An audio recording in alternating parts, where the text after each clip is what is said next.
Saat berita menyebar, lapangan latihan menjadi kacau balau.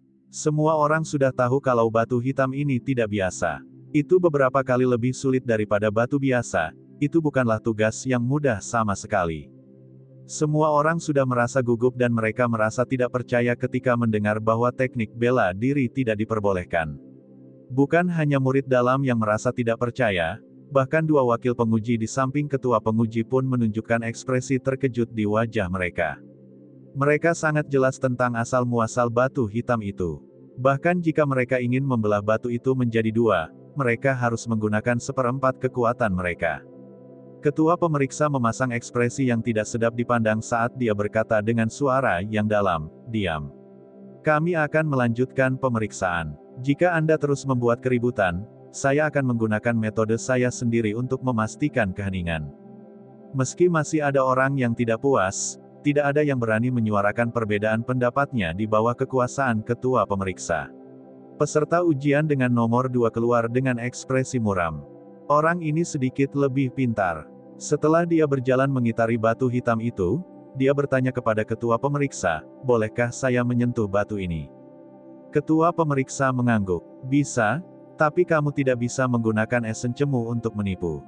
Selain itu, Anda tidak bisa memakan waktu terlalu lama." Orang ini dengan cepat menyentuh permukaan batu, dia jelas sangat berhati-hati. Setelah beberapa saat, dia menarik tangannya dan perlahan menghunus pedangnya. Sial, dia melakukan gerakannya dengan tegas dalam satu tarikan napas tanpa ragu sedikit pun. Dengan bunyi, sua, bilahnya membelah bagian atas batu dan mengiris ke bawah dengan bunyi, sisi. Orang ini mengungkapkan ekspresi kegembiraan saat dia meningkatkan jumlah kekuatannya. Kakak, saat bilahnya hanya berjarak seperempat dari mencapai dasar, bilahnya tersangkut. Tidak peduli berapa banyak kekuatan yang digunakan orang ini, bilahnya menolak untuk terus jatuh. Sekarang sudah benar-benar macet. Bang! Ketua pemeriksa mengirimkan serangan telapak tangan ke udara lagi. Terjadi ledakan sonik dan batu seukuran manusia itu hancur berkeping-keping. Ketika pedang orang itu mengendur, dia tidak menduganya dan dia terjatuh ke belakang beberapa langkah sebelum dia menstabilkan dirinya. Nomor 2, gagal. Nomor 3, lanjutkan. Ketua pemeriksa berbicara dengan tidak tergesa-gesa meskipun orang itu menunjukkan ekspresi tidak puas. Dia memang sangat disayangkan. Dia baru saja akan membelah batu hitam itu menjadi dua. Meski begitu, sedikit saja masih terlalu pendek, dia tidak berhasil pada akhirnya. Xiao Chen melihat peserta ujian nomor 2 pergi dengan sedih. Ekspresinya juga berubah serius. Mengapa ujian ini begitu ketat? Orang itu adalah Grandmaster bela diri tingkat tinggi. Jika seseorang tidak dapat menggunakan teknik bela diri, maka sebagian besar orang di sini kemungkinan besar akan mendapatkan hasil yang sama.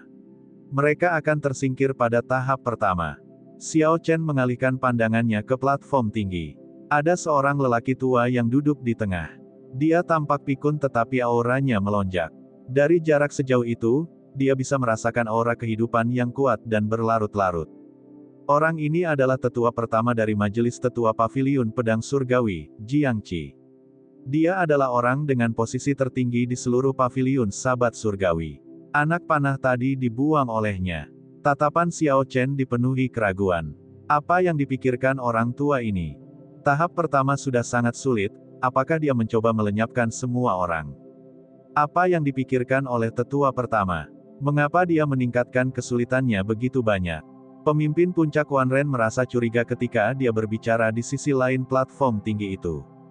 Kalau terus begini, apakah kita bisa memilih 10 murid inti akan menjadi masalah? Apa yang sebenarnya terjadi? Kakak senior Leng, hubunganmu dengan tetua pertama adalah yang terbaik. Apakah Anda punya berita orang dalam? Ujian murid inti ini memang agak aneh. Bahkan para pemimpin puncak tidak mengetahui sebelumnya bahwa perubahan seperti itu akan terjadi. Leng Tianzeng mengerutkan kening pada penatua pertama Jiang Qi di platform tinggi dan meliriknya. Dia bergumam pada dirinya sendiri dengan suara rendah, mungkinkah karena itu? Sepertinya aku harus membuat beberapa persiapan terlebih dahulu setelah ujian berakhir. Ketika pemimpin puncak Jade Maiden, Chu Xiangyun, melihat Leng Tianzeng bergumam pada dirinya sendiri, dia berkata, "Saudara senior Leng, apakah kamu benar-benar mempunyai berita orang dalam? Bagikanlah kepada kami."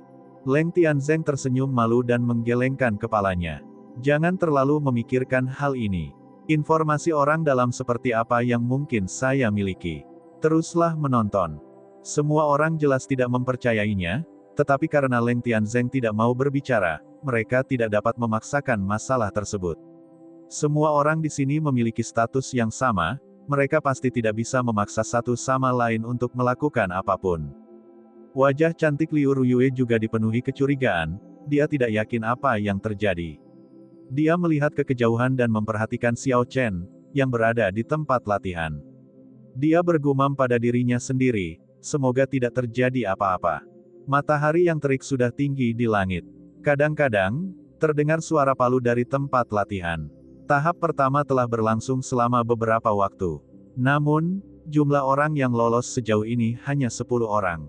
Selain itu, 10 orang ini semuanya adalah Grandmaster bela diri kelas unggul. Fondasi mereka sangat kokoh dan mereka mampu membelah batu hitam itu menjadi dua hanya dengan satu tarikan napas. Nomor 100, Puncak Tianyu, Zhang Lai. Ketua pemeriksa membacakan dengan suara keras. Ini Zhang Lai, Zhang Lai akan keluar. Saya sudah cukup lama mendengar namanya. Dia telah mengalami kemajuan sangat cepat di Puncak Tianyu. Kudengar dia adalah putra kepala klan Zhang. Klan itu adalah klan teratas di kota Yunyang. Dia memiliki latar belakang yang bagus dan bakat yang tinggi. Yang harus dia lakukan hanyalah berusaha dan dia pasti akan menjadi kuat. Dia sudah kuat, Puncak Tianyu mengadakan kompetisi setiap bulan. Murid dalam biasa di Puncak Tianyu sudah tidak lagi cocok untuknya. Dia bisa mendapatkan gelar nomor 1 di antara murid-murid dalam dari puncak terkuat di Paviliun Sabat Surgawi. Hampir bisa dipastikan dia akan mendapat juara pertama dalam ujian ini. Haha. Masih terlalu dini untuk mengucapkan kata-kata seperti itu. Tunggu sampai dia menyelesaikan tahap pertama terlebih dahulu. Jika dia tidak dapat menyelesaikan tahap ini, dia bahkan tidak akan bisa mendapatkan status murid inti. Saat Zhang Lai melangkah keluar, dia segera menarik perhatian semua orang. Murid-murid batin biasa di tribun penonton mulai mengobrol di antara mereka sendiri. Di tribun penonton yang jauh, ada sekelompok murid Paviliun Sabat Surgawi dengan 3 garis emas di kerah mereka. Mereka juga memperhatikan putaran latihan. Murid inti ini adalah murid inti yang menduduki peringkat 50 terakhir. Setelah Zhang Lai dan yang lainnya menyelesaikan 2 tahap pertama, mereka harus memilih lawan dan bertarung. Status mereka sebagai murid inti dipertaruhkan. Zhang Lai, saya harap saya tidak menjadikan dia sebagai lawan saya. Kata murid inti puncak Beichen dengan wajah penuh kekhawatiran sambil menatap Zhang Lai. Murid inti lainnya juga ikut menimpali, akan sangat bagus jika dia gagal pada tahap dasar. Dengan begitu, kita semua tidak perlu khawatir. Wajah 50 murid inti kurang lebih dipenuhi kekhawatiran. Bagaimanapun, mereka menikmati perlakuan istimewa sebagai murid inti. Jika mereka kembali menjadi murid batiniah biasa, mereka akan kesulitan menerima perbedaan perlakuan.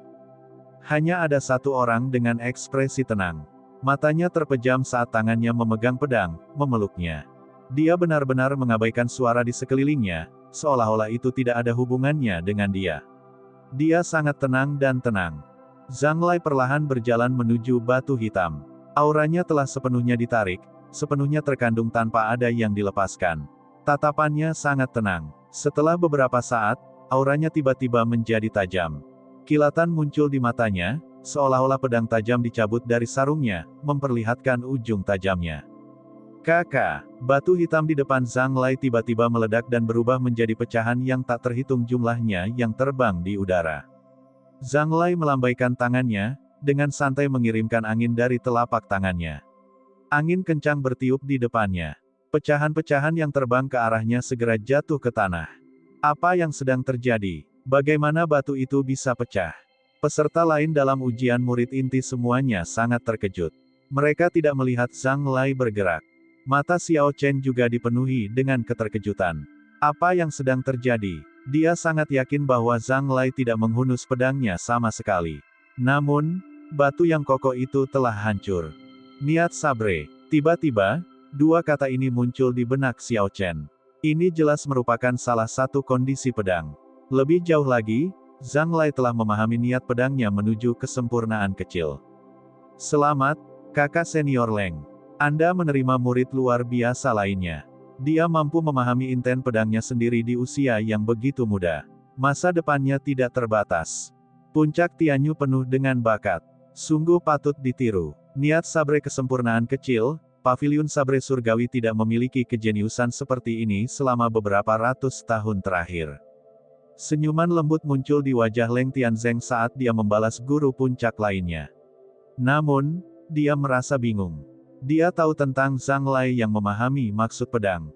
Namun, Leng Tianzeng awalnya mengira dia akan menyimpannya sebagai kartu truf. Dia tidak menyangka dia akan menggunakannya sejak awal. Mengapa? Mengingat karakter Zhang Lai, dia tidak boleh kurang ajar seperti ini. Kembali ke tempat latihan, Zhang Lai tiba-tiba menoleh. Ada sinar terang di matanya. Dia akhirnya menemukan tatapan tajam dari sebelumnya. Wajah persegi biasa tercetak di matanya. Mu Heng perlahan mengungkapkan ekspresi terkejut. Setelah beberapa saat, dia tersenyum pada Zhang Lai sebelum mengalihkan pandangannya, kembali menjadi pejalan kaki yang biasa-biasa saja. Zhang Lai membakar gambaran Mu Heng ke dalam pikirannya saat dia berpikir sendiri. Akhirnya aku menemukanmu. Saya tidak mengungkapkan kartu truf saya dengan sia-sia. Tekanan yang Anda berikan pada saya juga bisa menerapkannya pada Anda. Tidak sulit bagi Zhang Lai untuk membelah rak hitam menjadi dua tanpa menggunakan teknik bela diri seperti itu. Namun, sebelum dia melangkah maju, dia memikirkan tatapan yang sangat tajam itu. Meskipun dia berkata pada dirinya sendiri bahwa dia harus melupakan tatapan ini, bahwa tidak ada yang luar biasa dari tatapan ini untuk menghibur dirinya sendiri, tatapan ini telah membekas di hatinya. Jika dia tidak menyelesaikan masalah ini dengan sempurna, akan ada kemungkinan iblis hatinya akan muncul dan merusak keadaan saat dia bertarung. Karena itu, Zhang Lai memilih untuk membeberkan kartu asnya. Dia memperkirakan Mu Heng secara tidak sengaja akan mengungkapkan tatapannya. Perkembangan situasi seperti yang diperkirakan Zhang Lai. Nomor 100, Zhang Lai, lulus. Berikutnya, ujian terus berjalan dan jumlah orang yang gagal bertambah. Jumlah orang yang gagal pada tahap pertama ujiannya jauh melebihi jumlah ujian sebelumnya. Semua orang terkejut dengan kejadian ini. Pada saat mereka memanggil nomor 200, jumlah orang yang berhasil membelah batu itu hanya berjumlah 60. Tingkat eliminasinya sangat tinggi, membuat orang-orang tercengang. Nomor 220, Puncak Beichen, Mu Heng. Ketua pemeriksa terus membacakan. Mu Heng membelah kerumunan dan perlahan berjalan ke depan. Dia seperti sehelai rumput biasa-biasa saja, pada awalnya tidak ada yang memperhatikannya. Hanya ketika dia berjalan ke depan, pandangan semua orang terfokus padanya. Kerumunan segera merasakan tingkat kultivasi Mu Heng. Apa yang sedang terjadi? Orang ini hanyalah Grandmaster bela diri kelas rendah, seru seseorang. Persyaratan paling mendasar untuk mengambil bagian dalam ujian murid inti adalah menjadi Grandmaster bela diri tingkat tinggi pada usia 19 tahun. Penghalang ini telah menghentikan banyak murid dalam. Ketika mereka melihat bahwa Mu Heng hanyalah seorang Grandmaster bela diri kelas rendah, mereka mulai mempertanyakan hal ini satu demi satu. Ketua pemeriksa tidak berekspresi saat dia melihat ke arah kerumunan yang gelisah. Meski terik matahari, mereka langsung merasakan hawa dingin di punggung mereka saat bertemu dengan tatapan ini. Rasa dingin yang menembus tulang mereka dan membekukan hati mereka. Jika Anda mempunyai pertanyaan, silakan minta majelis tetua untuk menjelaskannya kepada Anda setelah ujian. Untuk saat ini, siapapun yang mengeluarkan suara apapun dapat segeranya. Wajah biasa Mu Heng tidak berubah sama sekali karena perkataan orang lain. Dia hanya berjalan maju ke rak dan menarik napas dalam-dalam. Siu. Dia mengangkat tangan kanannya dan menggunakan telapak tangannya sebagai pedang. Dia memiringkan tubuhnya sedikit dan merosot ke bawah. Udara terbelah seperti air, teriris oleh telapak tangan Mu Heng. Batu hitam itu perlahan-lahan dipotong menjadi dua dengan suara, sua. Gerakan Mu Heng sangat lambat. Itu sangat kontras dengan niat pedang ganas Zhang Lai. Semua orang dapat melihatnya dengan sangat jelas. Mata mereka terbuka lebar dan mulut ternganga.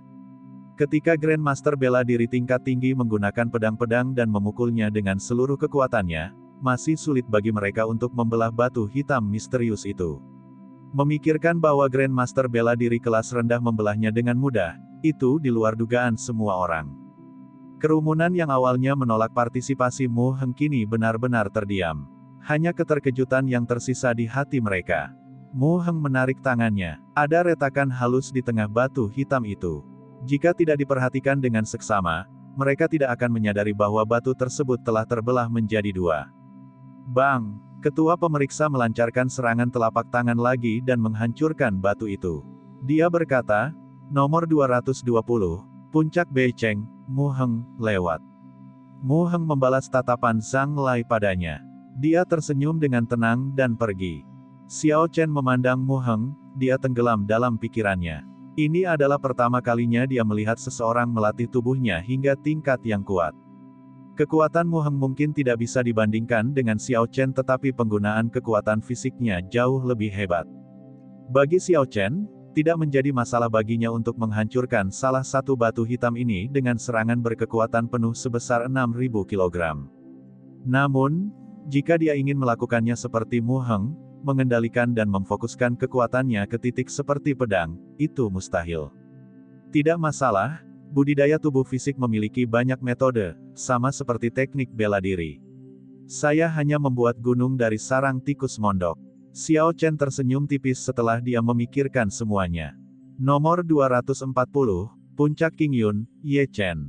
Setelah sekian lama tahap pertama dilakukan, akhirnya giliran Xiao Chen. Nomor Liu Suifeng adalah 280. Dia bahkan tertinggal jauh dari Xiao Chen. Ketika dia mendengar nama Xiao Chen, dia menyemangatinya. Kamu Chen, semoga beruntung. Xiao Chen tersenyum tipis dan mengangguk. Dia berjalan dengan langkah besar ke depan bebatuan. Dia bisa merasakan tatapan yang tak terhitung jumlahnya terfokus padanya dari segala arah. Di platform tinggi di atas tempat latihan, mata Song Ke terbakar kebencian ketika Xiao Chen keluar. Dia tidak bisa lagi menahan kebenciannya. Dia menatap Xiao Chen, dia benci karena dia tidak bisa langsung melompat turun dan menghancurkannya sampai mati dengan satu telapak tangan. Sebelum Song Ke bertemu Xiao Chen, dia telah diberkati dengan kehidupan yang penuh kesuksesan.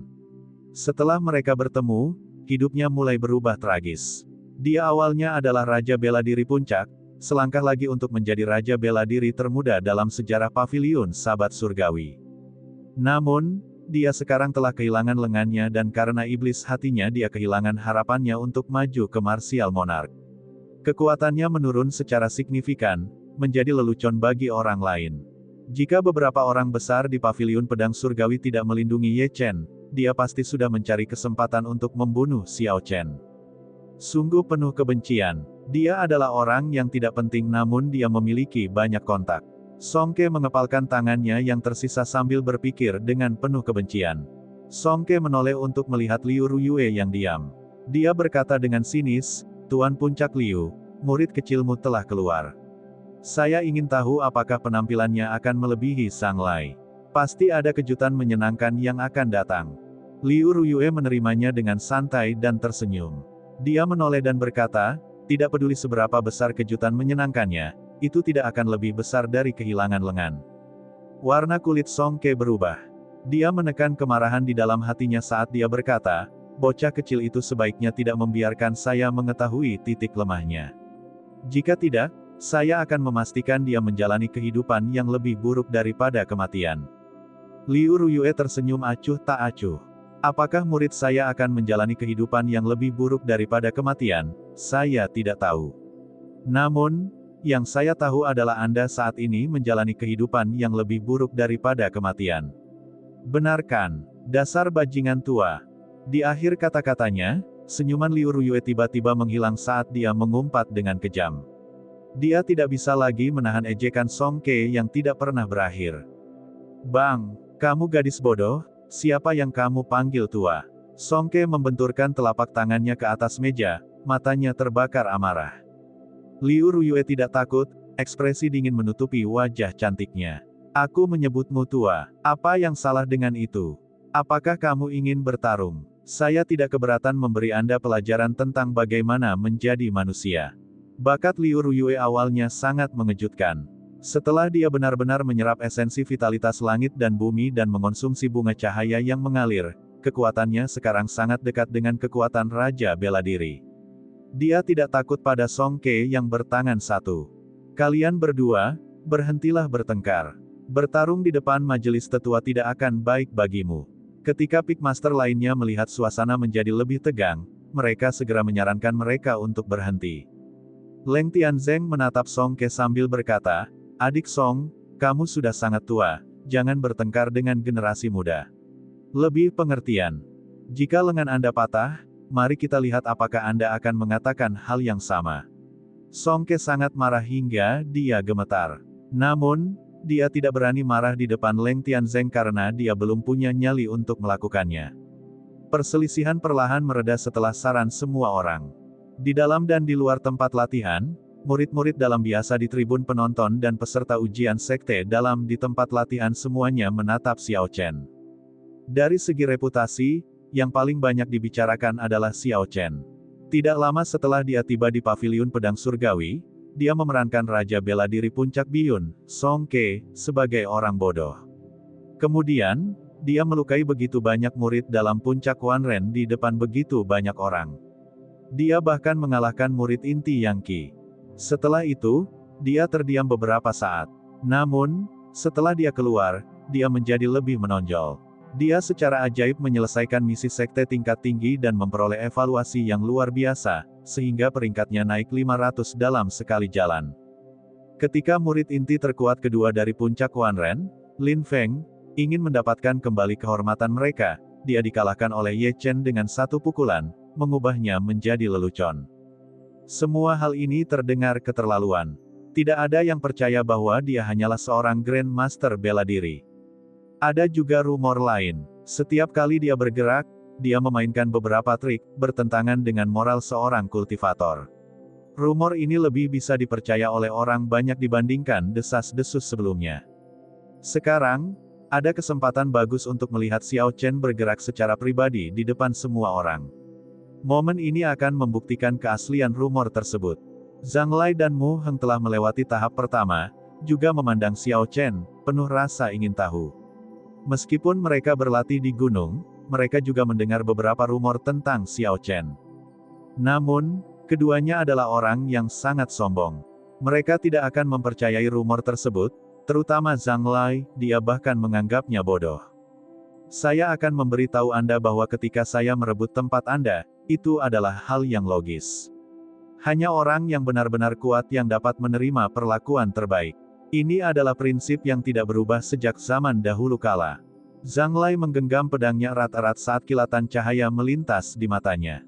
Dia menatap Xiao Chen dengan cermat. Mata Xiao Chen seperti cermin, hatinya setenang air, dan pikirannya jernih. Tatapan dan suara diskusi tidak mempengaruhi dirinya sama sekali. Hanya ada satu kesempatan dan dia tidak bisa menggunakan teknik bela diri. Xiao Chen tidak berani gegabah. Dia menyapu batu hitam itu dengan indera spiritualnya dan menemukan bahwa permukaan batu ini sangat halus, itu juga jauh lebih tangguh daripada besi biasa. Namun, hal itu seharusnya tidak menjadi masalah. Dia harus mampu menghadapinya dengan 50% kekuatannya. Xiao Chen menghunus pedangnya dengan tegas dan menciptakan cahaya pedang. Siu, cahaya pedang tajam melintas di udara dan Xiao Chen menyarungkan pedangnya di sarungnya dengan suara Huang Dang. Tidak ada perubahan sama sekali pada batu hitam tersebut sehingga membuat orang merasa terkejut. Hahaha, saya bertanya-tanya seberapa kuat dia. Sepertinya dia hanya begitu. Kejutan yang menyenangkan bagi saya. Pandangan Song Ke selalu tertuju pada batu hitam. Dia awalnya mengira ini tidak akan menjadi masalah bagi Xiao Chen. Namun, ketika diamati dengan cermat, ia menemukan bahwa permukaan batu tersebut tidak memiliki aktivitas sama sekali. Sepertinya semua kuda tersandung, orang ini terlalu sombong. Kesempatan yang bagus untuk mengejeknya. Song Ke mulai tertawa terbahak-bahak. Catatan TL, semua kuda tersandung, ini berarti semua manusia melakukan kesalahan. Hua, saat Song Ke berbicara, sebuah suara datang dari batu hitam, seolah-olah itu adalah jawaban terhadap Song Ke, itu telah terbelah menjadi dua bagian dengan suara, kakak. Energi yang kuat melemparkan kedua bagian batu itu ke udara seperti badai. Setelah terbang dalam waktu yang lama, ia mendarat dengan keras di tanah. Nomor 240, Puncak Qingyun, Ye Chen, lulus. Ketika batu itu mendarat, ketua pemeriksa dengan santai memanggil. Warna kulit Song Ku tampak bergantian antara merah dan hijau. Dia tidak tahu di mana harus menyembunyikan wajahnya. Dia merasa tawanya perlahan berubah menjadi lelucon. Liu Ruyue bahkan tidak repot-repot memukulnya ketika dia terjatuh, dia mengabaikannya begitu saja. Sebenarnya, Xiao Chen telah menggunakan seluk-beluk menggambar pedang dalam serangan pedang ini. Tanpa martial spiritnya, kecepatan pengumpulan esensnya setidaknya setengah lebih cepat. Dengan pemikiran dari Xiao Chen, pusaran air yang berputar di dantiannya segera melepaskan esens dalam jumlah besar, mengumpulkannya di pedang-pedang. Dengan kecepatan cepat pengumpulan esens pada pedang dan seluk-beluk menggambar pedang, serangan pedang ini sangat cepat. Lagi pula, Song Ke berada cukup jauh dari tempat latihan dan pikirannya sedang terganggu. Bahkan jika dia adalah seorang raja bela diri, tidak mengherankan jika dia melihat secara salah dalam kondisi seperti itu. Xiao Chen sedikit mengangkat kepalanya. Dia merasakan tatapan prihatin datang dari platform tinggi. Dia tersenyum pada Liu Ruyue di kejauhan dan berjalan ke arah sekelompok murid dalam yang telah membersihkan panggung. Ujian di tempat latihan terus berlanjut. Setelah itu, sesekali akan ada beberapa orang yang lalu lalang. Tentu saja kebanyakan orang gagal. Tak lama kemudian, giliran Liu Suifeng. Ketika Liu Ruyue melihat Liu Suifeng berjalan keluar perlahan, dia mulai merasa gugup lagi. Liu Suifeng sudah berusia 19 tahun. Jika dia tidak lulus ujian ini, dia tidak akan mempunyai kesempatan lagi. Ini adalah satu-satunya saudara laki-lakinya, dia tidak ingin melihatnya gagal. Liu Suifeng tersenyum pada Liu Ruyue dan kemudian mengangguk pada Xiao Chen. Setelah itu, dia diam-diam memandangi batu hitam di depannya. Setelah Liu Suifeng mengkonsumsi bunga cahaya mengalir yang diberikan Xiao Chen, teknik bela diri dan teknik kultivasinya telah meningkat pesat selama 3 hari terakhir. Ranah budidayanya sekarang sudah stabil di puncak Grandmaster bela diri kelas unggul. Selama dia tidak melakukan kesalahan dalam eksekusinya, seharusnya tidak ada masalah. Merusak, Liu Suifeng berteriak. Dia menarik pedang kecil yang tergantung di pinggangnya. Ada cahaya terang pada pedang itu saat dia menebas batu hitam yang tangguh itu dengan keras. Zizi. Bilahnya memotong batu dan meluncur ke bawah terus-menerus. Liu Suifeng sudah berhasil setengah jalan. Namun, ekspresi wajahnya tidak rileks. Ada banyak murid batin sebelum dia yang pedang mereka tertancap di tengah setelah pedang mereka dipotong ke batu, mengakibatkan kegagalan mereka. Gambaran ekspresi mengejek Wang Rong muncul di benak Liu Suifeng. Dia meningkatkan jumlah kekuatan yang diberikan pada pedang secara signifikan. Dengan bunyi, "Sua", batu itu pecah menjadi 2 dengan cepat dan keras. Puncak King Yun, Liu Suifeng, lulus. Liu Suifeng menyeka keringat di dahinya dan berjalan ke arah Xiao Chen. Mereka mengepalkan tangan dengan kuat saat dia berkata dengan gembira, "Saya berhasil." "Selamat," Xiao Chen berkata dengan tulus. Liu Suifeng menarik senyumannya, "Ini belum waktunya untuk mengucapkan selamat. Masih ada 2 tahap lagi, kami harus terus bekerja keras. Jangan terlalu senang dulu. Meskipun kamu telah menyelesaikan tahap dasar, aku akan mengejar kalian berdua selama pertarungan di arena," kata Zhang Lai sambil tiba-tiba berjalan mendekat dan menghadapi Xiao Chen. "Terutama kamu. Selama saya berada di paviliun Sabat Surgawi, Anda bisa melupakan menjadi murid inti." Zhang Lai bisa dikatakan sangat sukses di paviliun pedang surgawi, masa depannya tidak terbatas. Satu-satunya hal yang tidak bisa dia lupakan adalah kenyataan bahwa dia telah memasuki puncak Tianyu dengan cara menarik tali. Dia harus mengalahkan Xiao Chen sepenuhnya untuk membuktikan nilainya sendiri. Hanya dengan begitu dia bisa meletakkan duri di hatinya. Xiao Chen awalnya tidak memiliki kesan apapun terhadap Zhang Lai. Hanya ketika dia mendengar orang-orang di sampingnya menyebutkan statusnya barulah dia teringat soal percobaan pembunuhan klan Zhang di Lembah Angin Jahat. Membalas kebaikan dengan kebaikan, membalas kejahatan dengan kejahatan, ini selalu menjadi prinsip Xiao Chen ketika berhadapan dengan orang lain. Bagaimanapun klan Zhang memperlakukannya, cepat atau lambat dia akan membayarnya kembali. Namun, dia sibuk berlatih di puncak King Yun dan tidak punya waktu untuk menangani hal ini. Sejak Zhang Lai menyerahkan dirinya kepada Xiao Chen, tidak ada alasan baginya untuk melepaskannya. Dia berkata dengan acuh tak acuh, "Seharusnya aku yang mengatakan itu padamu. Lihat saja." Zhang Lai mendengus dingin dan pergi. Setelah beberapa saat, ujian murid inti tahap pertama akhirnya berakhir. Ketua pemeriksa menghitung jumlah pegawai, dari 300 murid dalam awal, hanya 100 yang tersisa. Ujian tahap pertama telah menyisihkan 2/3 peserta. Semua orang merasa hal itu mengerikan. Setelah ketua pemeriksa menghitungnya, dia memimpin semua orang ke sisi lain tempat latihan. Mereka berhenti di depan sebidang tanah yang lebarnya sekitar 800 meter. Ada kain hitam tebal menutupi permukaannya. Mereka tidak dapat melihat apa yang ada di balik kain hitam itu. Kedua wakil pemeriksa maju dan menarik kain gelap itu ke samping. Formasi persegi berisi tombak yang mencuat dari tanah terlihat di hadapan semua orang. Ujung tombak yang tajam berkedip-kedip di bawah sinar matahari. Ketika semua orang melihatnya, mereka merasakan kulit kepala mereka mati rasa. Sebagian dari tombak setinggi 2 meter itu terkubur di dalam tanah. Kepala tombak berbentuk belah ketupat sepanjang 20 cm memancarkan sinar dingin di bawah terik matahari, menunjukkan bahwa mereka sangat tajam. Jarak antar tombaknya lebar, jaraknya sekitar 1,5 meter. Puluhan ribu tombak membentuk formasi persegi panjang, dengan panjang 1000 meter dan lebar 400 meter. Ketua penguji memandang orang-orang yang lulus tahap pertama dan berkata, tahap kedua akan menguji teknik gerakan Anda. Tetaplah di atas formasi tombak ini selama 1 jam dan kamu akan lulus. Segera setelah dia berbicara, ekspresi lebih dari 100 orang berubah. Ada yang bergembira dan ada pula yang cemas. Orang-orang yang fokus pada teknik gerakan mereka atau memiliki teknik gerakan peringkat tinggi memiliki ekspresi yang relatif gembira. Murid-murid batin yang mengerahkan upaya mereka di bidang lain memiliki ekspresi yang tidak sedap dipandang. Agar mereka dapat memasuki sekte dalam paviliun Sabat Surgawi, teknik gerakan mereka secara alami tidak boleh lemah. Namun, mereka tidak menghabiskan banyak waktu untuk teknik gerakan mereka. Akan sulit jika mereka ingin tetap berada di puncak formasi selama 1 jam, orang-orang ini sudah mulai merasa gugup. Tetap di sana selama 1 jam. Aku khawatir ini tidak akan sesederhana itu, pikir Xiao Chen dalam hati sambil melihat formasi besar itu. Jika hanya bertahan selama 1 jam, ukuran formasi tombak ini tidak akan terlalu besar.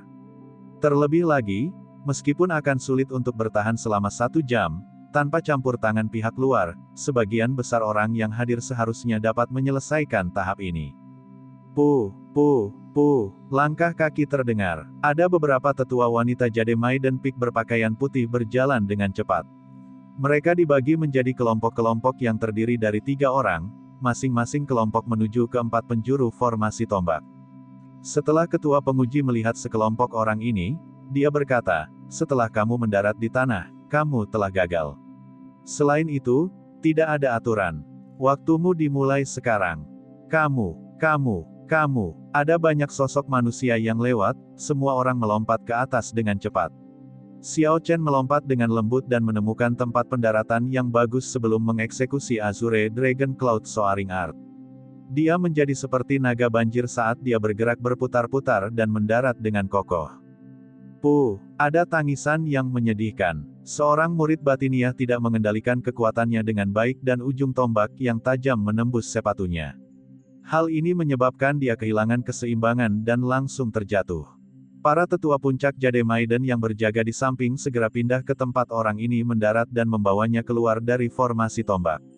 Kemudian, mereka melepas sepatunya dan mengobati lukanya. Situasi ini memberi setiap orang pemahaman objektif tentang ketajaman ujung tombak. Mereka semua mau tidak mau harus lebih berhati-hati. Liu Suifeng melompat dengan lembut dan mendarat di samping Xiao Chen. Dia berkata dengan suara lembut, "Ye Chen, kenapa aku merasa ada sesuatu yang salah? Formasi ini terlalu besar. Saya mengenali para tetua Jade Maiden Peak ini, mereka memiliki posisi yang sangat tinggi di Jade Maiden Peak. Selain itu, mereka berspesialisasi dalam teknik penyembuhan." Ekspresi Xiao Chen tidak berubah saat tubuhnya tetap dalam kondisi waspada tinggi.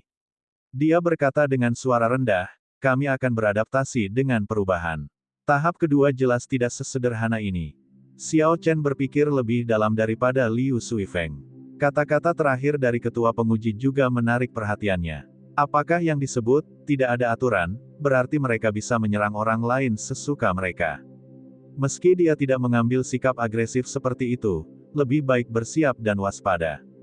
Selain menguji kekuatan teknik gerakan kultivator, berdiri di ujung tombak yang tajam juga memerlukan fokus yang kuat, jika tidak maka akan sangat mudah untuk mengacaukannya. Sudah agak sulit bagi beberapa dari mereka untuk berdiri diam di ujung tombak yang tajam. Jika mereka tidak dapat menjaga keseimbangan dan melompat-lompat, ujung tombak yang tajam dapat melukai kaki mereka dan menyebabkan mereka terjatuh. Oleh karena itu, mereka harus menjaga pikiran tetap jernih. Jika ada tanda-tanda ketidakstabilan, mereka tidak boleh melompat ke tombak lain.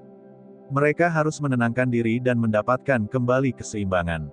Matahari yang cerah menggantung tinggi di langit, sinar matahari yang terik menyinari tubuh semua orang tanpa ampun. Tidak ada angin sama sekali di tempat latihan besar, membuat mereka merasa sangat frustrasi. Beberapa murid batin kehilangan keseimbangan karena pikiran mereka terganggu. Mereka tidak punya pilihan selain mulai melompati formasi tombak. Tidak lama kemudian, ujung tombak menembus sepatu mereka dan melukai mereka. Setelah kakinya terluka, mereka langsung terjatuh. Setelah itu, para tetua dari Jade Maiden Peak membawa mereka keluar dari formasi. Mereka kehilangan hak untuk melanjutkan ujian. Keringat mengucur tanpa henti dari dahi Liu Suifeng. Itu mengalir ke matanya, itu sangat tidak nyaman, tapi dia tidak berani menyekannya dengan tangannya. Sulit untuk menjaga keseimbangannya. Jika dia bergerak pada saat ini, dia mungkin akan kehilangan keseimbangan dan rangkaian tindakan yang diakibatkannya akan menyebabkan dia terjatuh. Namun, jika dia meninggalkan keringat di dahinya, itu juga akan sangat tidak tertahankan. Keringat terus menyengat matanya dan tubuhnya mulai bergoyang. Saat Liu Suifeng tidak tahan lagi, ada angin sejuk. Di bawah terik matahari, rasanya sangat menyegarkan. Keringat di matanya hilang. Liu Suifeng membuka matanya saat perasaan tidak nyaman itu langsung lenyap. Dia memandang Xiao Chen di sampingnya, menunjukkan ekspresi terima kasih padanya. Angin sejuk ini secara alami adalah angin palem yang dikirim oleh Xiao Chen. Dengan seni melonjak awan naga azure kesempurnaan kecilnya, dia bisa berjalan di atas air tanpa mengganggu setetes pun. Baginya, formasi ini bukanlah apa-apa. Namun, dalam formasi tombak ini, jumlah orang yang merasa nyaman seperti Xiao Chen hanya sedikit. Seiring berjalannya waktu, beberapa dari orang-orang ini mulai menyadari sesuatu. Sekarang, akhirnya, seseorang tidak bisa lagi menolak. Dia berteriak dan melompat ke arah Xiao Chen dengan cepat. Ekspresi Xiao Chen tidak berubah sama sekali. Namun, saat dia melihat pakaian yang dikenakan orang tersebut, dia sedikit terkejut. Dia awalnya mengira Zhang Lai akan menjadi orang pertama yang menyerah dan mengambil tindakan. Dia tidak menyangka bahwa murid dalam dari puncak biyun akan menjadi orang pertama yang bergerak. Huang Dang. Keempat murid puncak biyun menghunus pedang mereka dan melompat ke arah Xiao Chen. Mereka mampu melewati tahap pertama dan mampu melompat bebas dengan ujung tombak. Kekuatan keempat orang ini tidaklah sederhana, mereka bukan Grandmaster bela diri kelas unggul biasa. Mereka semua adalah master bela diri tingkat tinggi, hanya selangkah lagi untuk menjadi orang suci bela diri. Ye Chen, apa yang harus kita lakukan? Liu Suifeng sedikit panik. Teknik gerakan bukanlah salah satu kekuatannya. Sudah cukup sulit baginya untuk berdiri di ujung tombak tanpa terjatuh. Tidak ada harapan baginya jika dia ingin bertempur di saat yang bersamaan. Xiao Chen tersenyum tipis, tidak perlu panik, mereka hanyalah sekelompok badut pelompat. Jika mereka bertarung di tanah datar, Xiao Chen mungkin harus berusaha keras untuk menghadapinya. Namun, di bidang ujung tombak ini, selama dia mau, dia bisa menjatuhkan keempat orang ini dalam 10 gerakan. Namun, karena dia harus menjaga Liu Suifeng, dia tidak bisa meninggalkan tombak yang dia pijak saat ini. Huci, 4 garis lampu pedang menusuk Xiao Chen dari 4 arah berbeda. Lampu pedang yang cemerlang itu sangat menyilaukan di bawah sinar matahari. Xiao Chen dengan lembut mendorong kakinya ke ujung tombak dan mulai berputar. Dia menggambar lunar shadow saber dengan suara Huang Dang, dan cahaya pedang yang lebih kuat muncul di udara. Itu secepat kilat, menebas keempat pedang. Bang, bang, bang, bang. Pedang-pedang itu membawa kekuatan yang kuat saat mereka bentrok di udara. Lampu pedang beterbangan sembarangan. Ada 4 suara, Kong Qiang, Xiao Chen bertarung 1 lawan 4, tapi dia tidak dirugikan. Dia memegang Lunar Shadow Sabre di tangannya dan mendarat dengan kuat kembali di ujung tombak. Namun, murid puncak biyun terlempar ke belakang karena kekuatan pedangnya. Keempat orang ini cukup terampil, mereka berjungkir balik di udara dan menghilangkan kekuatannya sebelum mendarat kembali dengan ujung tombak. Pedang di tangan mereka semuanya diarahkan ke Xiao Chen. Saudara senior Yuqian, orang ini tidak mudah untuk dihadapi. Seorang murid puncak biyun berbicara kepada orang yang memimpin mereka.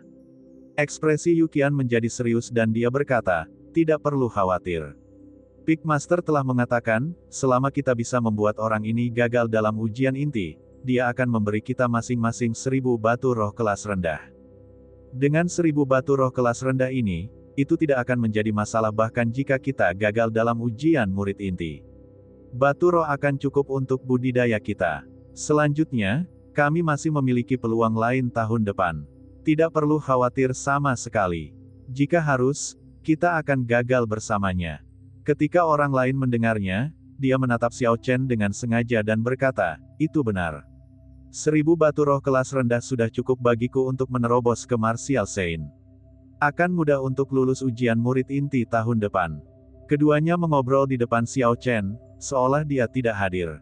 Xiao Chen mempertahankan ekspresi tenang, menggenggam Lunar Shadow Sabre miliknya dengan erat. Dia tidak terguncang oleh kata-kata mereka. Ye Chen, hati-hati. Liu Suifeng tiba-tiba memanggil. Keduanya sebenarnya sengaja memprovokasi Xiao Chen, dengan tujuan mengalihkan perhatiannya. Melihat situasi ini sebagai peluang, orang di belakangnya diam-diam bergerak. Dia tersenyum dingin. Dengan membiarkan saya berada dalam jarak 3 meter dari Anda sudah selesai. Jatuh. Penindasan Gunung Tai. Sebuah gunung besar muncul di belakangnya. Secara tidak jelas orang dapat melihat binatang dan burung di atasnya. Tidak buruk. Melaksanakan penindasan Gunung Tai dengan fenomena misterius seperti Grandmaster bela diri tingkat tinggi.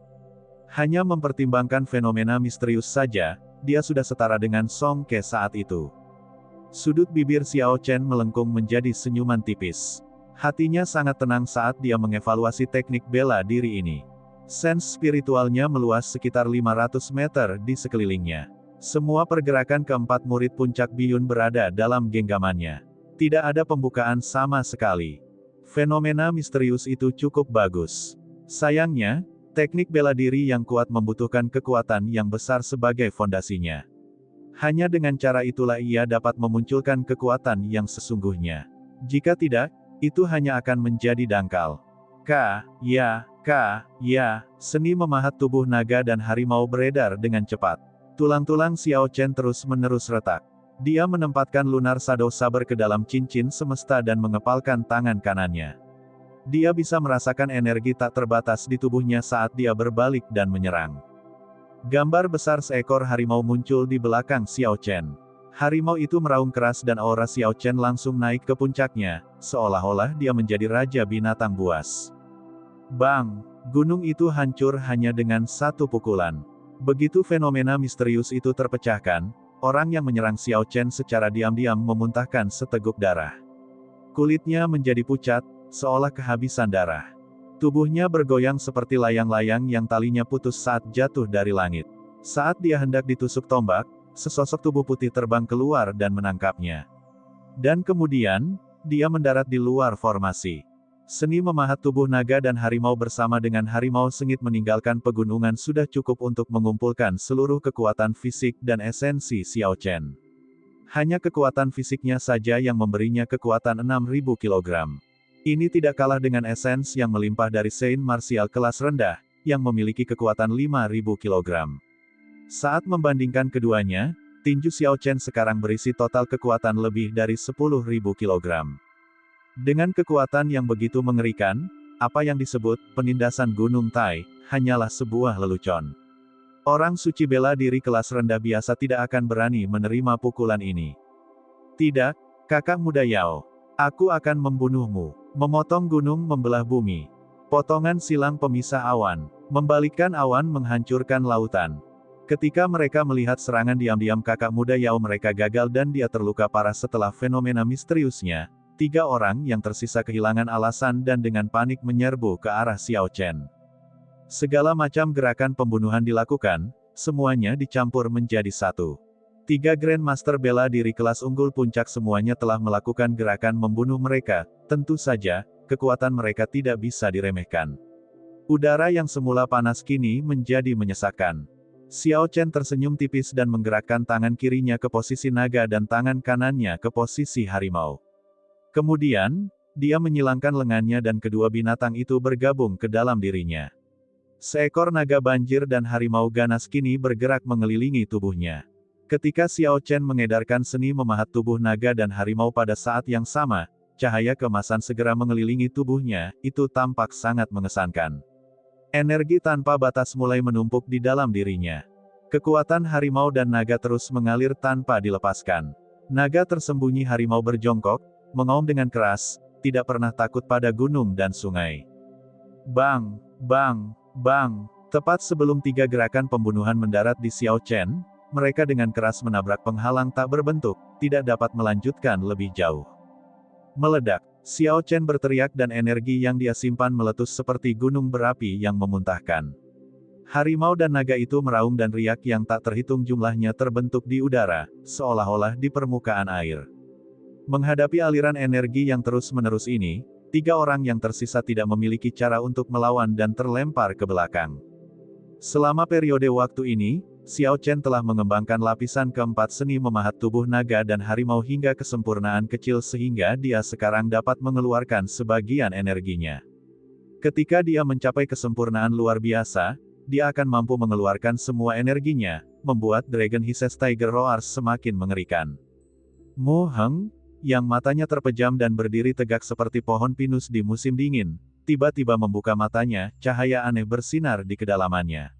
Tubuh fisik yang kuat, naga dan harimau menyatu ke dalam tubuh, teknik budidaya tubuh fisik ini seharusnya memiliki peringkat yang sama dengan milikku. Namun fisiknya tidak sekuat itu. Setelah seni tempering tubuh giok ungu saya beredar dengan kekuatan penuh, tubuh saya menjadi seperti besi beku berusia 100 tahun, memungkinkan saya memotong logam dan memecahkan batu giok dengan tangan kosong. Namun, kemungkinan besar ini bukan kartu asnya. Pikiran seperti itu terus terlintas di benak Mu Heng, sepertinya ada satu lagi pesaing untuk mendapatkan tempat pertama dalam ujian murid inti ini. Ketika sekelompok murid puncak Tianyu melihat pemandangan di depan mereka, hati mereka tercengang. Mereka sudah hampir tidak bisa bertahan, berdiri di ujung tombak. Mereka tidak menyangka Xiao Chen mampu menunjukkan kecakapan tempur yang hebat dalam keadaan seperti itu. Wu Bing, yang berada di samping Zhang Lai, berpikir sejenak dan berkata, "Saudara muda Zhang, haruskah kita mengumpulkan beberapa saudara senior dan mengambil tindakan pertama? Mengingat kekuatan yang dia tunjukkan sekarang, dia akan menjadi penghalang terbesar bagi Anda untuk mendapatkan tempat pertama." Saat itu, 10 murid dalam puncak Tianyu yang lebih kuat datang. Seperti beberapa orang dari puncak Biyun, mereka dapat menggerakkan ujung tombak dengan bebas. Kekuatan mereka menempatkan mereka di antara yang teratas. Orang yang memimpin mereka memandang Zhang Lai. "Saudara muda Zhang, jika kamu mau, kamu bisa memberi tahu kami. Master Puncak telah menginstruksikan kami sebelumnya bahwa jika sesuatu yang tidak terduga terjadi selama ujian, saudara muda Zhang dapat mengambil alih tanggung jawab dan memerintahkan kami." Ketika Zhang Lai mendengar ini, dia merasa gembira. Dia tidak berharap pemimpin puncak begitu mempercayainya. Namun, setelah bergumam beberapa saat, dia menyerah pada pemikiran tersebut. Dia menangkupkan tinjunya dengan hormat dan berkata, "Saudara-saudara senior, terima kasih atas tawarannya. Saya pasti akan memenuhi harapan guru puncak, saya pasti akan menempati posisi pertama dalam ujian ini. Namun, Ye Chen bukanlah musuh yang harus kita hadapi terlebih dahulu. Jika dia hanya memiliki kekuatan yang dia tunjukkan sekarang, saya dapat dengan mudah menghadapinya. Lawan terbesar kita adalah dia." Tepat setelah Zhang Lai berbicara, dia berbalik dan menunjuk ke arah Mu Heng di puncak Beichen. Saat Mu Heng merasakan tatapan Zhang Lai, dia menoleh dan tersenyum dengan tenang, tidak terlalu mempedulikannya. Orang-orang di samping Zhang Lai agak terkejut. Mu Heng hanyalah seorang Grandmaster bela diri kelas rendah. Apakah ada kebutuhan untuk begitu peduli padanya? Zhang Lai tidak menjelaskan, sebaliknya dia berkata, "Situasinya mungkin akan berubah nanti. Tunggu di sini dulu. Jika tebakanku salah, maka kami akan segera mengambil tindakan. Serangan keempat murid puncak biyun terlalu mendadak, menyebabkan murid-murid dari puncak lainnya menjadi lebih berhati-hati. Bagaimana jika seseorang juga menyerang mereka dari belakang? Seorang kultivator dari puncak Qianduan, dengan pedang besar di punggungnya, diam-diam berdiri di ujung tombak. Pedang besar di punggungnya memiliki panjang hampir 2 meter, lebar 7 cm, dan tebal sekitar 1 cm. Ukurannya layak disebut pedang besar, beratnya saja 250 kg. Dia berdiri di ujung tombak dengan pedang yang begitu berat, namun dia tidak bergerak sama sekali, membawanya seolah-olah seringan bulu. Sepertinya tidak ada tekanan pada dirinya, ini menyebabkan orang merasa heran. Ketika seseorang di sampingnya melihat orang-orang dari puncak Tianyu mendiskusikan sesuatu, dia diam-diam mengatakan kepadanya, "Saudara senior Gao Yang, sepertinya ada aktivitas di sisi puncak Tianyu. Haruskah kita melakukan sesuatu?" Gao Yang memiliki wajah yang sangat lebar dengan alis yang tebal, jika dilihat akan memberikan kesan heroik.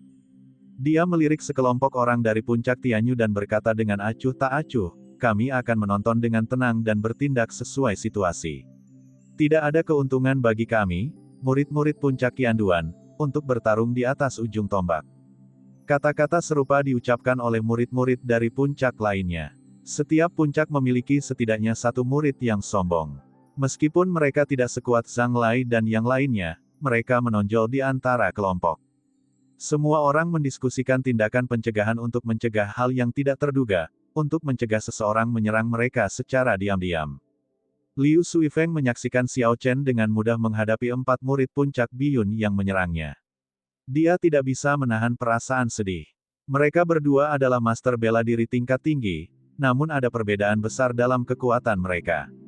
"Ye Chen, apakah semuanya baik-baik saja?" Liu Suifeng bertanya. Xiao Chen menjawab, "Tidak masalah, saya hanya menghabiskan sebagian dari esens saya." "Hati-hati, masih ada satu orang lagi dari puncak biyun yang belum bergerak." Setelah Xiao Chen menjatuhkan ketiga orang itu, dia menggunakan indera spiritualnya untuk memantau murid puncak biyun yang tersisa. Dia merasa orang ini memiliki aura yang kuat, dia lebih kuat dari orang-orang sebelumnya, dia telah menyembunyikan dirinya dengan sangat baik. Xiao Chen awalnya ingin bergegas dan memaksanya pergi. Namun, ketika dia memikirkannya, masih ada Zhang Lai yang mengawasinya. Tidak perlu mengungkapkan terlalu banyak kekuatannya jadi dia membiarkannya pergi. Waktu perlahan berlalu, dalam sekejap mata, setengah jam berlalu. Separuh waktu yang dibutuhkan untuk lulus ujian telah berlalu. Masih ada lebih dari 80 murid yang tersisa dalam formasi tombak. Jika tidak terjadi apa-apa, 80 orang ini seharusnya tidak mengalami masalah untuk bertahan hidup selama setengah jam. Zhang Lai sedikit mengernyit, dia punya firasat bahwa ujian ini tidak akan sesederhana itu. Kini setelah setengah jam berlalu namun belum ada aktivitas, beberapa orang mulai merasa curiga. "Sudahlah, aku tidak bisa diganggu lagi. Saya akan mengambil langkah pertama." Niat membunuh muncul di mata Zhang Lai. Matanya bagaikan lampu saat menatap Mu Heng di puncak Beichen. Niat pedang yang tak terbatas terkondensasi di kedalaman matanya. Siu, beberapa helai pedang Qi muncul di udara. Itu seperti pedang tajam, dengan mudah membelah udara dan menciptakan gelombang kejut saat menuju Mu Heng. Mu Heng sudah mengantisipasi tindakan tiba-tiba Zhang Lai. Namun, dia tidak menyangka niat pedang Zhang Lai cukup kuat untuk meluncurkan pedang Qi dari udara tipis. Bang, bang, bang, Mu Heng menggunakan telapak tangannya sebagai pedang dan menebas pedang Qi yang menuju ke arahnya. Dengan suara metalik, Kong Qiang, Mu Heng dengan mudah menghancurkan pedang Qi. "Lakukan, habisi dia dulu." Zhang Lai juga mengira bahwa Mu Heng tidak akan mudah dikalahkan oleh beberapa helai pedang Qi. Ini hanya hidangan pembuka. Saat Zhang Lai berbicara, 10 murid puncak Tianyu yang kuat mendorong ujung tombak yang tajam dan meluncurkan diri mereka ke Mu Heng di puncak Beichen. "Aku akan menangani mereka, kamu tidak perlu melakukan apapun," kata Mu Heng kepada murid-murid puncak Beichen di belakangnya yang hendak membantunya. Mu Heng menginjak ujung tombak di bawahnya dengan keras. Di bawah kekuatan yang besar, badan tombak mulai menekuk dan muncul kembali dengan suara, "Siu." Mu Heng langsung terbang ke udara. Mu Heng, yang meluncurkan dirinya ke udara dengan bantuan tombak, mengeluarkan ujung tombak saat dia terbang. Dia tersenyum tipis pada orang-orang yang melompat ke arahnya dari depan dan melemparkan ujung tombak ke arah mereka. Bang! Ujung tombaknya meledak di tengah jalan dan berubah menjadi pecahan logam yang tak terhitung jumlahnya. Pecahannya bergerak dengan kecepatan tinggi, menciptakan gelombang kejut dan berubah menjadi senjata tajam pembantai. Awan di sekitar puncak. Zhang Lai berteriak dan melakukan gerakan pertama teknik pedang Lingyun, awan di sekitar puncak. Tiba-tiba, awan dan kabut muncul di formasi tombak. Puncak gunung menjulang dan memblokir semua pecahan peluru. Banyak suara, dang-dang-dang, terdengar. Ketika awan dan kabut tersebar, semua orang menyadari bahwa gambar gunung sebenarnya adalah pedang di tangan Zhang Lai. Pedang itu dengan ganasnya menghantam semua pecahan peluru secara instan. Memanfaatkan kesempatan ini, Mu Heng, yang sudah bergerak sekitar 100 meter, dengan santai mengeluarkan tombak lain dan memotongnya menjadi dua dengan telapak tangannya. Dengan suara, siu, dia membuang bagiannya. Bagian tombak yang patah berputar di udara dengan cepat. Saat mereka terbang, mereka menarik udara dari sekeliling mereka, menciptakan tornado setinggi 3 meter di sekitar mereka. Aku tidak bisa terus seperti ini. Zhang Lai berteriak, bantu aku memblokir gerakan ini, aku akan mengejarnya. Kamu. 4 murid dalam melompat keluar dari belakangnya. Mereka bergerak ke arah yang berbeda, 2 di setiap sisi. Mereka mengeluarkan pedang mereka pada saat yang sama, masing-masing menciptakan cahaya pedang setinggi 10 meter untuk menebas tornado. Zhang Lai tidak peduli dengan hasil gerakan mereka. Dia tidak ragu sama sekali saat dia bergerak melalui ruang di antara tornado dan menyerang Mu Heng dengan cepat. Ketika Mu Heng melihat Zhang Lai mengejarnya sendirian, dia tersenyum. Dia menginjak ujung tombak dan terjadilah ledakan. Ujung tombak segera berubah menjadi potongan yang tak terhitung jumlahnya saat ia terbang mundur. Bang! Bang! Bang! Bang! Setiap langkah yang diambil Mu Heng akan mengakibatkan ledakan ujung tombak di bawahnya. Mereka berubah menjadi pecahan logam yang tak terhitung jumlahnya, bergerak dengan kecepatan tinggi dan menciptakan gelombang kejut. Bagaikan hujan badai yang deras, mereka menembaki Zhang Lai yang mengikutinya. Zhang Lai melihatnya dan melihat gelombang pecahan peluru mematikan mengaburkan pandangannya. Ada begitu banyak sehingga tidak terhitung. Jika dia ingin melanjutkan pengejaran, dia harus menerobos badai pecahan peluru ini. Untuk melakukannya, dia harus menggunakan esens dalam jumlah besar. Dia merasa seperti telah jatuh ke dalam perangkap Mu Heng. Zhang Lai berpikir dalam hati, namun, mustahil baginya untuk mengetahui bahwa saya mengembangkan teknik budidaya peringkat bumi tingkat tinggi. Jumlah cadangan esens yang saya miliki pasti jauh lebih banyak daripada dia. Ketika Zhang Lai memikirkan hal ini, dia mengungkapkan senyuman mengejek saat dia berteriak, gunung berputar menghancurkan awan. Ini adalah langkah kedua dari teknik pedang Lingyun. Sebuah fenomena misterius mengembun, sebuah gunung muncul entah dari mana. Yang mengejutkan semua orang, gunung itu sebenarnya mulai berputar. Gemuruh. Gunung itu berputar, dan seluruh tempat latihan mulai bergetar. Ada beberapa murid dalam yang malang yang langsung terjatuh dari ujung tombak. Ketika Xiao Chen melihat bahwa kedua gerakan teknik pedang Lingyun yang dilakukan Zhang Lai memiliki fenomena misterius, diam-diam Xiao Chen tercengang. Dia tidak menyangka bakat Zhang Lai begitu tinggi. Namun, mampu menciptakan fenomena misterius tidak berarti pemahamannya tentang teknik pedang Lingyun lebih dalam dariku, kata Xiao Chen dalam hati dengan acuh tak acuh. Fenomena misterius adalah semacam pelengkap teknik bela diri. Namun, jika fenomena misterius itu tidak lengkap dan diwujudkan secara sembarangan, akan ada reaksi balik yang besar terhadap esens mereka ketika dipecah. Dulu ketika Xiao Chen melawan Chu Chaoyun, dia menderita kerugian besar.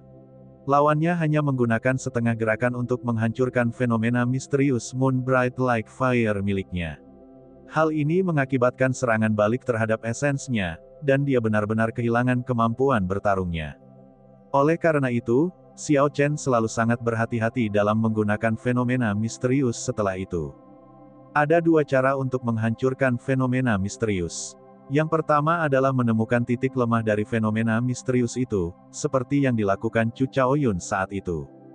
Yang kedua adalah menghancurkannya dengan paksa, menggunakan kekuatan absolut untuk menghancurkan fenomena misterius lawan, seperti yang dilakukan Xiao Chen sebelumnya. Tidak ada yang tahu metode mana yang akan dipilih Mu Heng. Gunung yang berputar itu tingginya beberapa ratus meter, dengan lebar yang tidak diketahui. Ada angin kencang yang menutupi langit, membuat tempat itu menjadi gelap. Sinar matahari yang terik menutupi seluruhnya. Pecahan logam kecil seperti hujan menghantam puncak gunung dengan suara, ding-ding-dang-dang. Mereka sama sekali tidak berguna dan jatuh ke tanah. Mu Heng berbalik untuk melihatnya, ekspresinya sama sekali tidak terkejut. Dia menatap ilusi puncak gunung yang berputar, hanya itu yang dia lihat, tidak lain hanyalah itu. Saat gunung semakin dekat, ekspresi Mu Heng masih tidak berubah. Seolah-olah dia tidak tahu bahwa dia bisa dengan mudah dihancurkan olehnya ketika benda itu berada di dekatnya. Saya masih tidak dapat menemukan titik lemahnya. Terlalu sulit untuk menemukan titik lemah dari fenomena misterius itu. Mu Heng menggelengkan kepalanya dan menghela nafas dalam hati. Meski fenomena misterius yang dipamerkan Zhang Lai tidak sempurna, tidak mudah menemukan titik lemahnya. Karena aku tidak dapat menemukannya, maka aku akan menghancurkanmu berkeping-keping, teriak Mu Heng, dan melompat ke udara. Cahaya ungu muncul di kulitnya, seperti cahaya batu giok. Istirahatlah untukku. Sebuah telapak tangan polos menghantam gunung yang berputar. Dengan suara keras, gunung yang berputar itu akhirnya berhenti. Saat gunung dan telapak tangannya bersentuhan, mereka menghasilkan gelombang kejut. Ada riak-riak di udara, menyebar ke segala arah. Rasanya seperti gelombang laut yang bergelombang. Gelombang kejut tidak membedakan antara teman atau musuh. Jika ia menyapu formasi tombak, sejumlah besar orang akan terlempar dari formasi tombak. Para murid dari setiap puncak tidak bisa lagi berdiam diri dan hanya melindungi diri mereka sendiri, mereka semua bergerak. Bang, bang, bang, bang, segera terjadi serangkaian ledakan di tempat latihan. Ketika orang-orang yang berada di tribun penonton melihat ini, mereka semua tercengang. Ujian ini bahkan lebih sengit dan intens dari ujian sebelumnya. Hu Qi, Xiao Chen menyerang dengan pedangnya dan membagi gelombang kejut menjadi dua, dengan mudah mengatasi bahayanya. Dia terus menatap kedua orang di udara. Ilusi gunung di langit sudah lenyap. Zhang Lai memegang pedangnya dan menahan serangan biasa dari Mu Heng, yang melayang di udara ke arahnya. Tampaknya pukulan biasa ini, jika ditambah dengan kekuatannya, lebih kuat dari Zhang Lai. Fenomena misterius tersebut tidak terpecahkan, namun dapat dianggap terhalang. Dia telah memaksa Zhang Lai ke titik di mana dia tidak berani mempertahankan fenomena misterius tersebut. Keduanya tidak menggunakan kekuatan penuh saat bertarung satu sama lain. Lagi pula, mereka belum mencapai pertandingan, dan masih menguji satu sama lain. Tentu saja, jika ada kesempatan, mereka akan dengan senang hati menjatuhkan lawannya. Zhang Lai memegang pedangnya dan mundur ke belakang. Dia melompat ke beberapa ujung tombak sebelum dia menstabilkan dirinya. Secara kebetulan, dia mendarat di suatu tempat tidak jauh dari murid-murid puncak Qianduan. Ketika Zhang Lai melihat Mu Heng mendarat dengan kuat, dia agak terkejut. Saat mereka menguji satu sama lain, dialah yang dirugikan. Meski dia hanya menggunakan 30% kekuatannya, sulit untuk mengatakan apakah lawannya melakukan hal yang sama. Serangan Mu Heng sama sekali tidak aneh, dia bahkan tidak menggunakan teknik bela diri. Beberapa gerakan yang dia lakukan adalah serangan langsung yang mengandalkan kekuatan murni tubuh fisiknya. Apakah kamu masih ingin terus berjuang? Saya bersedia menemani Anda kapan saja, Mu Heng berbicara untuk pertama kalinya, sambil menatap Zhang Lai. Terus bertarung seperti ini bukanlah tindakan bijak, mereka masih belum mencapai arena pertarungan terakhir. Jika keduanya terluka, itu hanya akan menguntungkan orang lain. Zhang Lai mempertimbangkan dampak dari hal ini. Hu Qi, sebelum Zhang Lai dapat berkata apa-apa, Gao Yang dari puncak Qianduan, yang membawa pedang besar, menghunus pedang besar itu dengan tangan kanannya. Dia meninggalkan bayangan di udara dan bergerak melawan Zhang Lai. Ada ledakan keras di udara, kecepatan orang ini sebenarnya mendekati kecepatan suara. Dia melintasi jarak 100 meter dalam sekejap mata. Pedang besar dan berat itu menebas Zhang Lai. Itu benar-benar tidak terduga, Gao Yang tidak mengungkapkan niat membunuh apapun sebelumnya. Pada saat Zhang Lai merasakan niat membunuh dan mendengar ledakan sonik, pedang besar itu hanya berjarak 1 cm dari belakang kepalanya. Zhang Lai, yang telah memahami maksud pedang, memiliki persepsi yang lebih sensitif dibandingkan kultivator biasa. Saat kekuatan besar hendak menyerangnya, dia menginjak ujung tombak di bawahnya dengan keras. Tombak itu tenggelam dengan suara, hua. Tubuh Zhang Lai juga tenggelam ke bawah bersama tombaknya.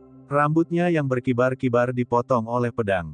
Rambutnya sekarang beterbangan kemana-mana, dia nyaris menghindari pedang ini. Ketika langkah Gao yang tidak berhasil, dia segera menarik pedangnya dan mundur. Dia kembali ke tempat murid puncak Qianduan lainnya berada. Ada ekspresi tenang di wajahnya, tidak ada tanda-tanda gangguan sama sekali. Kamu berani menyerangku secara diam-diam. Zhang Lai berbalik dan berteriak dengan marah pada Gan Yang.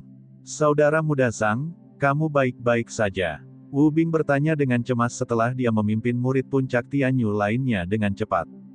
Zhang Lai mendarat di ujung tombak lainnya dan merapikan rambut pendeknya. Dia mengungkapkan niat membunuh dengan matanya ke arah Gao yang saat dia berkata dengan acuh tak acuh, saya baik-baik saja. Namun, seseorang akan segera mendapat masalah. Gao yang tidak takut atau panik. Wajah heroiknya menunjukkan senyuman licik saat dia menunjuk ke arah Mu Heng dan Xiao Chen. Dia berkata, saya bukan lawan Anda. Itu dia, dan dia. Jika kamu tidak ingin memperlihatkan semua kartu trufmu sebelum pertarungan di arena, kamu bisa bertarung denganku. Di balik latar belakang kepahlawanannya, Gao yang memiliki indera yang tajam. Ia mampu melihat pro dan kontra, membaca situasi dengan jelas. Zhang Lai mendengus dingin, kartu trump. Apakah Anda layak jika saya mengungkapkan kartu truf saya? Siu. Beberapa helai pedang Qi muncul di udara secara diam-diam, membelah udara dan menciptakan gelombang kejut. Mereka ditembakkan ke kepala Gao Yang. Sial, sial, pedang besar itu bergerak cepat, melindungi bagian depan Gao Yang seperti papan kayu. Itu memblokir pedang Qi yang menyerang, tapi dia meremehkan kekuatan mereka. Ketika pedang Qi mengenai pedangnya, bilahnya bergetar terus-menerus. Gao Yang merasakan lengannya mati rasa, dan dia hampir menjatuhkan pedangnya. Oleh karena itu, dia dengan cepat mencengkeram gagangnya dengan kedua tangannya.